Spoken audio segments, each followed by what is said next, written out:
আসসালামু আলাইকুম রহমতুল্লাহি ওবরকাতুহ।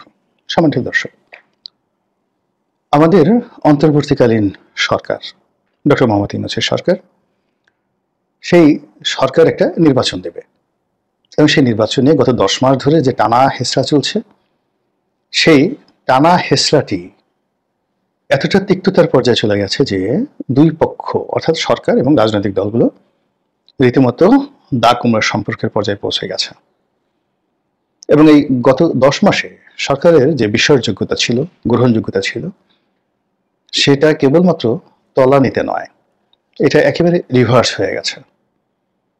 ডক্টর মোহাম্মদ ইউনূসের মতো একজন বয়স্ক মানুষ, শুধু বয়স্ক নয়, অতি বয়স্ক, আমাদের দেশে 87-88 বছর, মানে এরা বেশিরভাগ মানুষ যারা নারী বা পুরুষ, তারা বিছানা থেকে উঠতে পারেন না, কণ্ঠস্বর তাদের স্বাভাবিক থাকে না, তারপরে অন্যান্য যে সকল প্রাকৃতিক ক্রিয়াকর্ম রয়েছে সেখানেও নানা রকম অনিয়ম দেখা দেয়। তো যার জন্য বাংলাদেশের প্রকৃতি এবং পরিবেশে এরকম বয়স হয়ে গেলে তাদের কাছ থেকে মানুষের এক্সপেকটেশন তেমন একটা থাকে না। কিন্তু অবাক করার ব্যাপার হলো যে আমাদের দেশে এরকম 80 বছর 90 বছর বয়সে আমি অনেক লোককে দেখেছি যারা সম্মান এবং মর্যাদার এমন একটা পর্যায়ে পৌঁছে গিয়েছিলেন যে তাদের যত বয়স বাড়ছিল তত তাদের সম্মান এবং মর্যাদা জনগণের নিকট বেড়ে গেছিল। কয়েকজন লোকের নাম বলি, যেমন ধরেন জিয়াউর রহমান সাহেবের সঙ্গে প্রেসিডেন্ট পদে দাঁড়িয়েছিলেন জনাব হাফিজি হুজুর।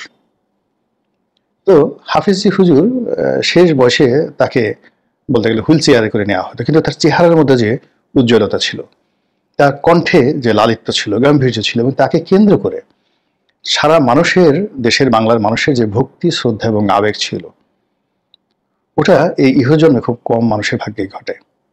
আরেকজন মানুষের নাম বলি, তিনি ছিলেন সওগাত সম্পাদক নাসির উদ্দিন সাহেব।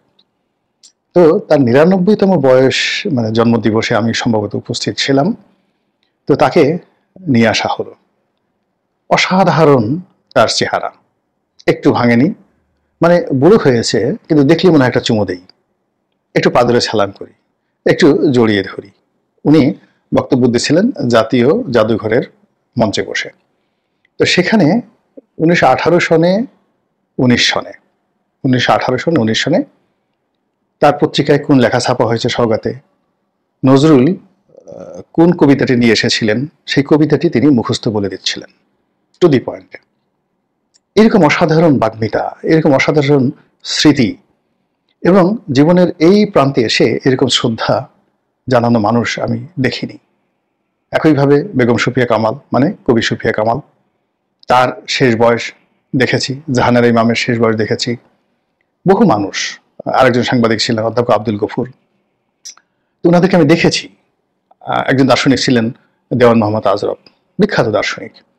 তো বার্ধক্য তাদেরকে মহিমান্বিত করেছিল, বার্ধক্য তাদেরকে বিশ্বাসযোগ্য করেছিল, তারা যা বলতেন ওটাই মানুষ বিশ্বাস করত। তো সেই দিক থেকে ডক্টর মোহাম্মদ ইউনূসের জীবনের এই যে ক্ষণটি, লগনটি, এটি তার সারা জীবনের অর্জনকে ঠিক সেই নাসিরউদ্দিন সাহেবের মতো সওগাত সম্পাদক, কিংবা যাকে বলা হয় হাফিজি হুজুর সাহেবের মতো, অ্যাটলিস্ট আল্লামা আহমেদ শফির মতো মহিমান্বিত করতে পারত। কিন্তু এই বয়সে তাকে নিয়ে যে সকল কথাবার্তা হচ্ছে, লোকজন বলছেন তিনি অসত্য বলেন, তারপর তিনি এতটি কথার মধ্যে এতটি তার অসত্য, এই সমস্ত কথা শুনতেও ঘৃণা লাগে, লজ্জা লাগে, সি মানুষ কেন এরকম হবে।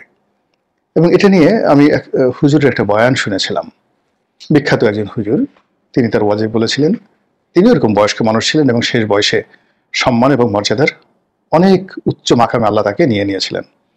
তো তার নাম ছিলেন, তিনি ছিলেন মাওলানা ডক্টর আব্দুল জলিল।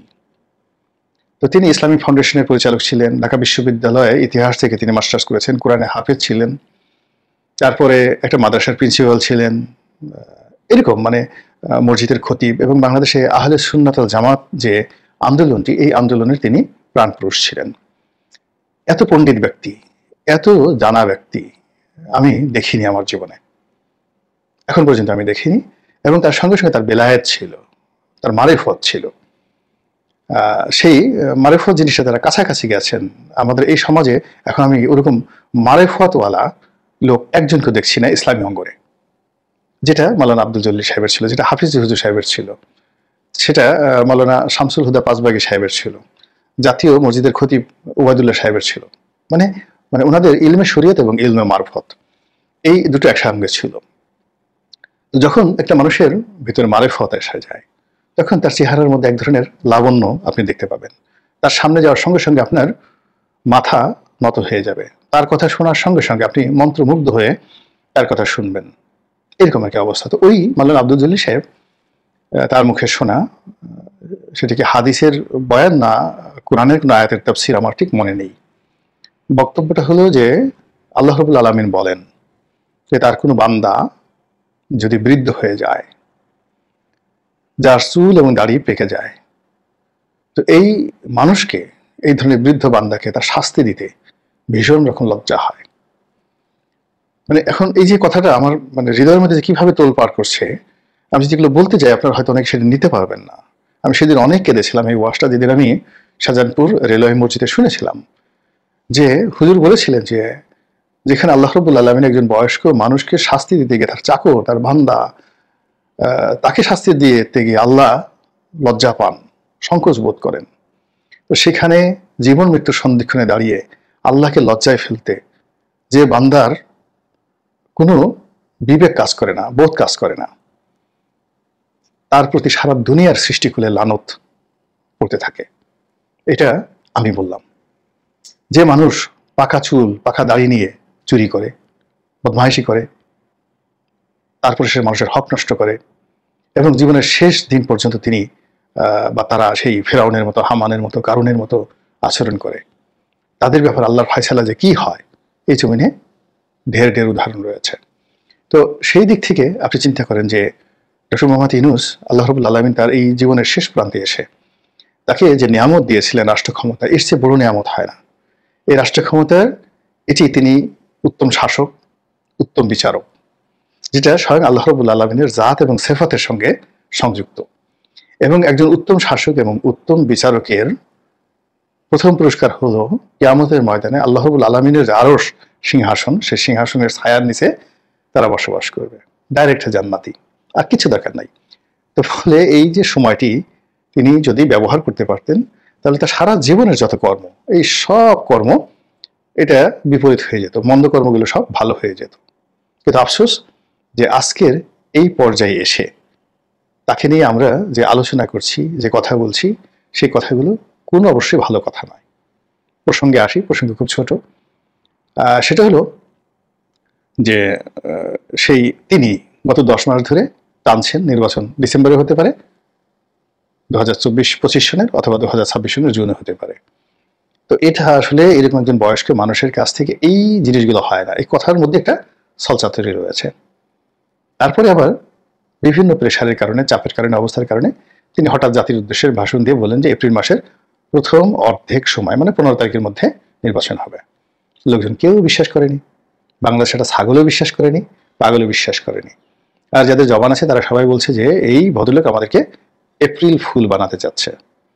এপ্রিল মাসের 1 তারিখে মানুষদেরকে বোকা বানানোর জন্য একটা প্রতিযোগিতা সারা দুনিয়াতে খুবই জনপ্রিয়, কিন্তু এটি খ্রিস্টানদের নিকট যাকে বলা হয় উপহাসের দিন, কিন্তু সারা দুনিয়ার মুসলমানদের জন্য এটি যাকে বলা হয় একটা হৃদয় বিদারক ঘটনা।